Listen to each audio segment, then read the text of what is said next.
Child with No Name, a Ty Stone thriller. Written by Franklin Horton. Narrated by Charles Bice. Chapter 1.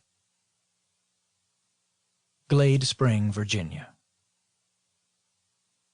When CEO Alan Horton took the podium at the grand opening, he grinned and waved to the cameras as the audience applauded.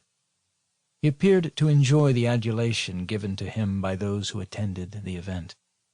He spoke in quotable sound bites that would show up in local newspapers and on television stations. The CEO had practiced this role in the mirror for 2 weeks, and this was his moment. He'd memorized dozens of pat responses to any question someone might ask. He'd felt ready, and he was nailing it. In the audience, Harrison Prescott smiled at the CEO's performance. He took the applause as a sign that this man was saying all the right things. When his opening remarks were complete, the CEO joined the rest of the local team behind the red ribbon. There was Dr. Jacoby, the physician who would be working at this location, administering the Suboxone protocol. There was the receptionist, the nurse, and the nurse practitioner, who'd all been recently hired. The counselor, Karen, was not a new hire. She worked for Harrison in some capacity since she was a very young woman, and he'd directly groomed her for this position.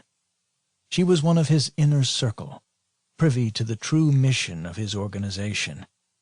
Harrison had dozens of these clinics around the country, and dozens of trusted associates, just like Karen, working as counselors. They were all doing their best to find more product, all keeping the wheels of commerce rolling.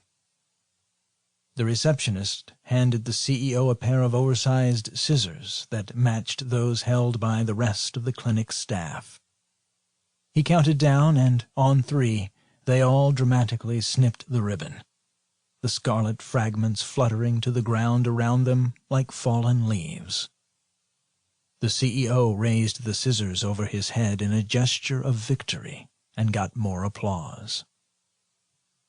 He returned to the microphone and spoke again. "I'd like to thank you all for coming. Again, I'd like to thank each of the clinic staff for explaining our mission and their roles to you. They're hard-working folks, and they all know their jobs better than I do. As a company, we appreciate your support. If you know of anyone with a substance use disorder, I hope..." Sample complete. Ready to continue?